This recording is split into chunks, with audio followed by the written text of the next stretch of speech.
So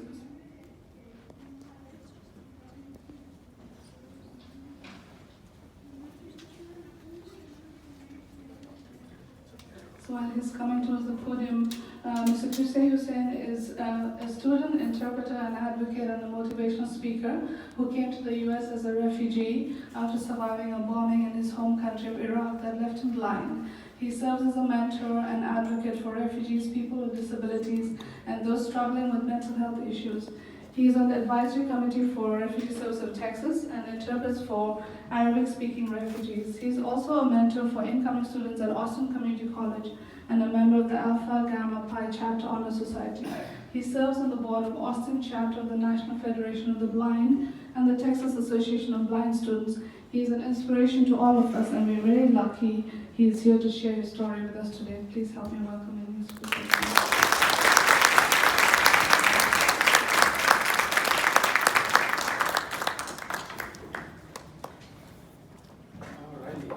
Good morning, everyone. Good morning.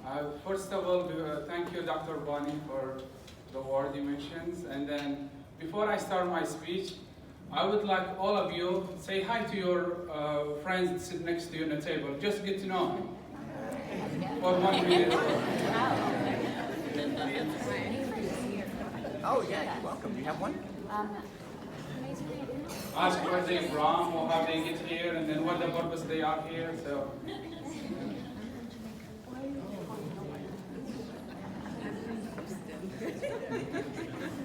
From India. Tulok.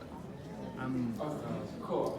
I hope you know right now your friends sit next to you, because we don't need feel stranger sitting at the table and one another looking at other like strangers. So we need to know each other. So as Dr. Bonnie mentioned, I'm a refugee, and we are right now. When you hear refugee, people are scared. Oh my God, it will bomb here or something. But this is not the truth.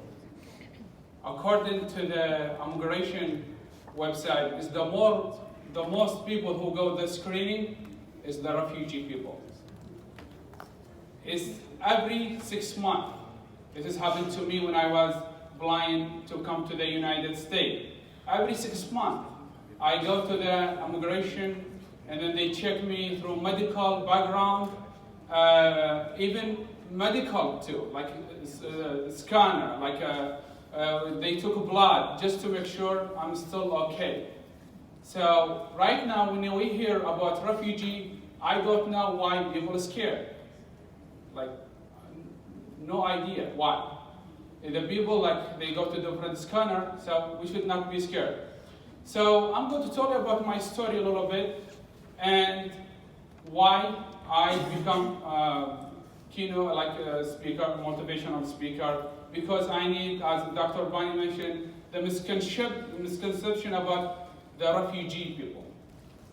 So in 2006, I was playing volleyball match with other boys, and then we get car. He drove to the stadium, and then he blew himself, and he killed 16 people and 56 injured.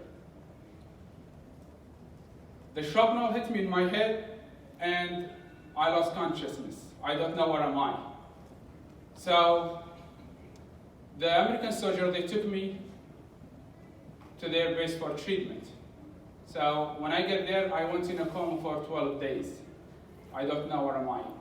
My family also, they don't know me because they know just American soldier. They took me, but they didn't hear from me for 12 days. They thought, just said, I'll die, and then American soldiers, they threw my body somewhere.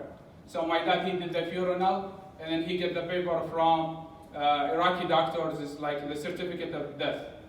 So when I called, after I woke up from my trauma, he didn't believe this is me until I have my name written on my arm.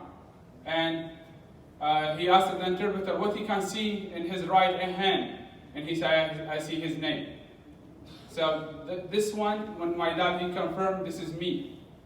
So when shrapnel hit me here, I lost my nose, my cheek. So far I'm talking to you here, I have 60 surgery, 60, just on my face. but I didn't lose hope.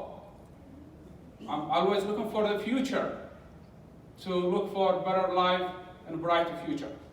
So after 2 years, after sitting in Iraq, doing nothing, I started building depression. Because before I would go to school, I have job, I play soccer, I would play volleyball, but suddenly everything is gone. So I stayed in home and I told I don't lose hope. I always, every day come, I say something will happen. So until in the end of 2009, I moved to the Jordan with Doctors Without Borders. And then there I start getting my treatment.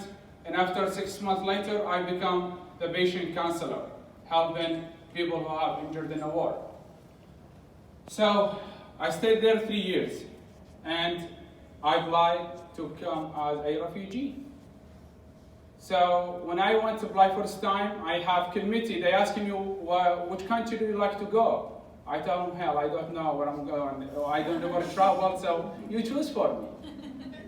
So one lady, they speak English, and then I don't speak any English that time. So they start speaking English between them. I don't know what they say. So one of them, she say, how about you go to America? Okay, I never been there, but I will try it if you give to me.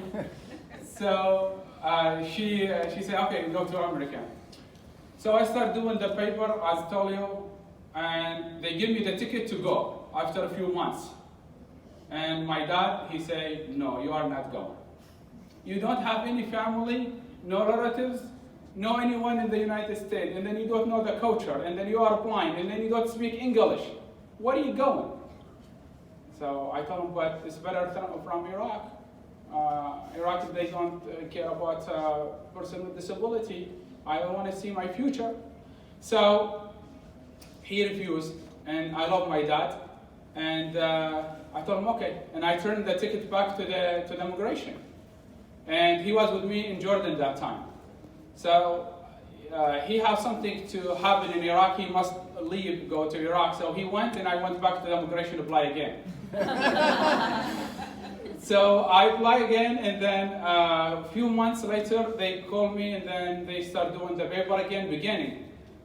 So I get the ticket again. So I called my mom. I thought, can you convince my dad? Because we know the man is the wicked when the woman told him. So he called me in the evening. So I say, no, I'm not going to answer him right away. I will wait, and then if he talks to me, I will choose my right word to convince him. So I answered him later. So I told him, he said, what's the news I heard? You need to go to the United States. I said, yeah, Dad, but in Iraq I could not do anything, but please just give me permission. And that time he cried, and then he said, I will pray for you, go. So I come here to New York. You know New York, correct? The big airport? I walked from the airplane, I don't know where I'm going. Just I have my cane, and I told them, no family, no relatives, and then I don't know. So they put in Amman, they put a badge here, they say he does not speak English. So when I walked in the airport, one lady from Lebanon, she said, do you need help? I said, oh my God, yes, please. So, they give you bag in the airport for immigration. So I hold the bag for her. I said, this is what the paper they give me, please, can you look? So she looked, he said, oh, must somebody meet you here. Let me call. And she started calling, and then the guy from immigration, he met me outside the airport. But after what? After I was scared, I don't speak English, and I don't know how to ask. Put yourself in my position. So thank God I come to Austin and start go to school. After it's not easy when you get settlement by myself. I have the room.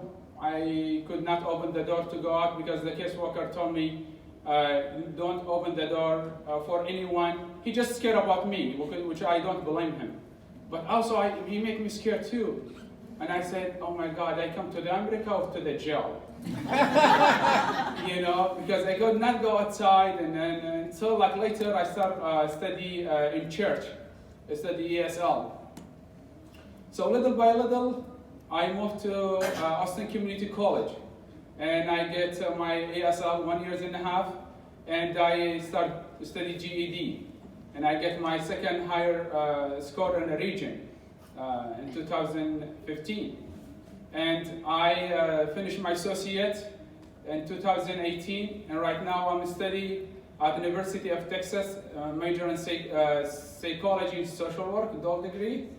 And I'm advocating for refugee and doing a lot of volunteer for people with disability and refugee.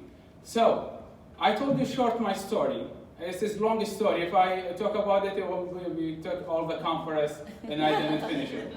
So here, the reason why I told you the story, because we need to support refugee. We need to understand when they come how we can open our heart, how we can give them the opportunity. And I tell you, a lot of people gave me opportunity, and thank God I succeed. But if I didn't find the support, I will fail. And I will go back to my country. But I find the support, I find the welcome from all American people. I didn't feel I'm stranger. Everyone welcome me, everyone want me to succeed. So when you see a refugee, even you say hi to him or hi to her, they will feel happy or smile. And then always, like if you don't see I could not help or something, make research. Research for something to help. When you need something, you will achieve it. For example, I will give you example, but don't laugh. If I told you how you can get this $10, can one of you tell me? I want to give you this $10, but how you can get it from me? Ask you for it. Okay, this is good. What else? Huh? Why didn't it come grab and go? Why you talked it? Come grab and go. This is exactly right. You grab it. Don't wait. So when you have goal for yourself or for somebody else, try to achieve it home as soon as possible. Because when you are wait, this is when you lose. So don't lose your opportunity to help others. And promise, when you help someone, you know I think it's some doctor here, I don't want to go to their field. You know, you have the hormone, this oxytocin. You know, when you help someone, you feel happy. You think like you did something is very move you from inside. What you did basically, you activated the hormone oxytocin and it give you happiness. So probably some of you or most of you, you felt that when you helped someone and then her or he achieved the goal, you felt, oh my God, I did something is cool, and it make you happy. This is what I feel right now. I travel, I give speeches to many organizations, to many universities. I just try to help others. And it doesn't matter to me the color. It doesn't matter to me where he come from or she come from. Matter to me is the human. What we should be are together. We are, you see, like different color. This is the bouquet of flower. When you have bouquet of flower from different color, these people will say, oh my God, this is a beautiful bouquet. This is how we are. We are beautiful because you see people from different color. And then we are together to help each other. If I don't help you, you don't help me, we never succeed. We just be arrogant, and then we don't move. So, and also don't let negative news enter to your head about refugee or about anyone, because the news what they wanted to show, they want to show propaganda. They just want to whatever you want to listen. They don't find the other, they are diagonal from the thing you want to hear. They give you the thing your brain want to hear, but they don't want to give you the negative thing. So when you hear the news, oh, refugee doing this, automatically your mind say, oh my God, refugees is terrible. But if you go back to refugee, let's tell you about history a little bit. You know Steve Jobs? He have the big company right now, Apple. How many of you have iPhone right now? A lot of you. Steve Jobs, his family is immigrated to the United States from Syria. So we must give opportunity to other people to succeed. Not just to be like, selfish and things without giving opportunity to others. We must open our heart and to others to succeed in a life. Because when you come here, you don't know the language, and then you don't know anyone, you don't know how the system works, you fail. And I told you, many times, I thought when I came, many times, I thought like I would put my clothes and leave. Because I spent many nights crying. Because I missed my family, I missed my relatives, I missed the food, I missed everything.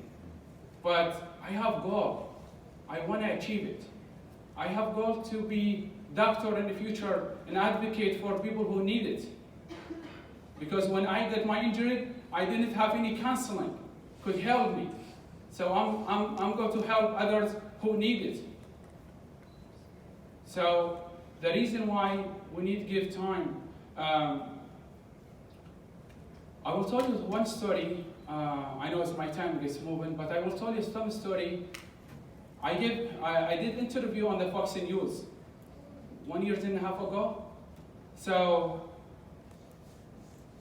1 week later, I finished my class, and usually my professor waiting for me to catch my bus, like the transportation. So we was waiting and talking all day like about life, and two girls they come, and looks like they know my professor. They start talking with my professor, so I grab my phone and I start playing with it because I thought when I listen what they say. So after they finish, one of the girls, she said, "You." She pointed to me. I said, "Oh my God, I'm in trouble or what?" She told me, "No, you changed my life." I said, "How come? Can you tell me?" She said, "Well, I don't have any degree. I usually just finish my work, and away, grab pizza, go home, watch TV, and just sit. It's my life.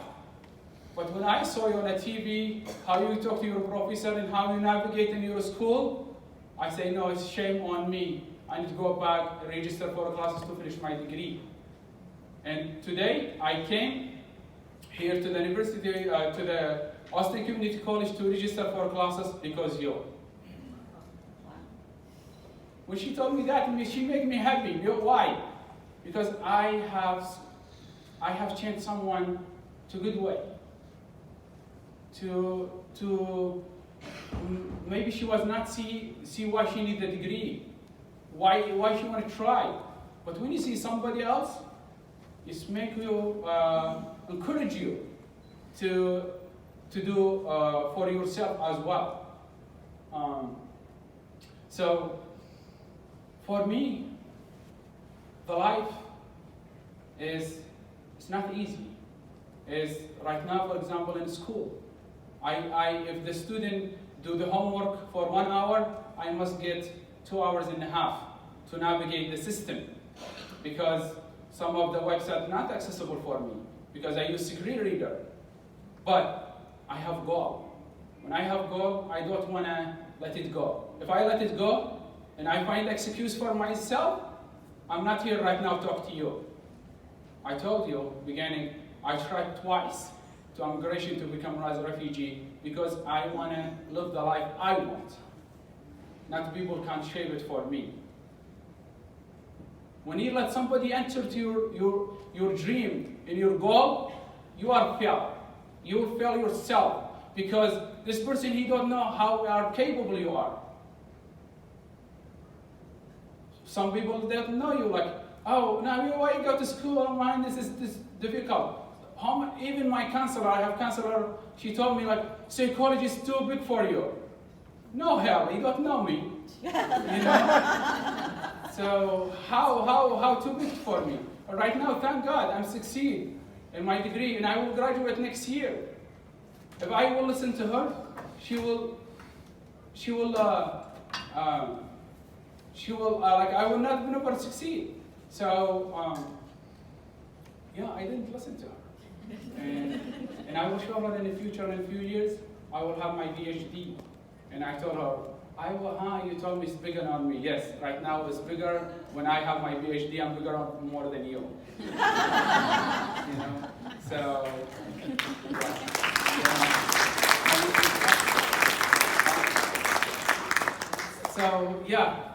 so I have 5 minutes, and I don't want to take the time. I need to ask me a question. Because I like my audience engage with me, because I don't want to just to talk and give you a lot talk. So I would like all of you ask a question, and then how we can help each other, and how we can help refugees, and how we can move to better life and brighter future. And then, by the way, each question costs you $5. So no question? Cool. Well, most of you working with refugee, you are caseworker or doctor or wherever you work. Please don't give up right away on your clients. Give him time, because also we should consider the culture they come from. We should consider the religion they come from. Give him time. Give him time and direct them to the right way to they succeed, because they need you. They need you, and then they need everyone of us here. The reason why when I came here, I asked God if He will help me to learn the English language, I will go back and then do interpretation free. This is what I'm doing. I interpret, and then I'm learning the Spanish, and I'm going to interpret for Spanish too. So I have 2 languages. You know, so because American people, they give me a lot. They help me through volunteering, through things to make me understand the language and learning it. You know, I've been here just 6 years and a half, and thank God I have accomplished 2 languages. I speak English and Spanish, but Spanish not 100%, but I'm getting there. So to tell a little bit of Spanish, I think I have 2 minutes. So when I was studying for my degree, the advisor, she told me, Qusay, how about you take Arabic and take the exam, and then you're done. I told her, no, hell, I wanted to learn another language, and I already am in school. So I took Spanish, and 1 year and a half, I started to speak Spanish. So if I take the advisor word, probably just take the test in Arabic, and I have just 2 languages. But no, I look for the future. Why this language will help me? Because I could help others with it. So thank you so much to all of you, and thank you for listening. And I'm looking forward to talk to you all. Thank you so much.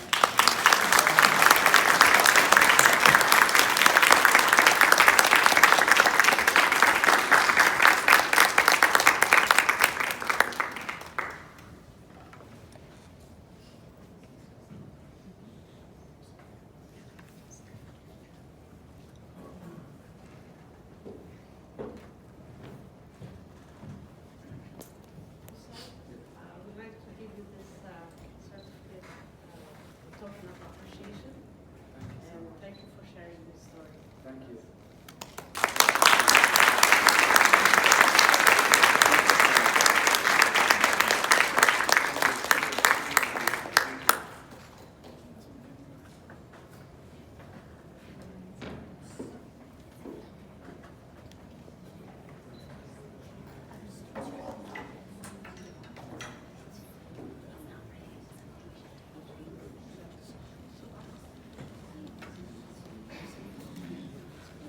So we have a break now, right?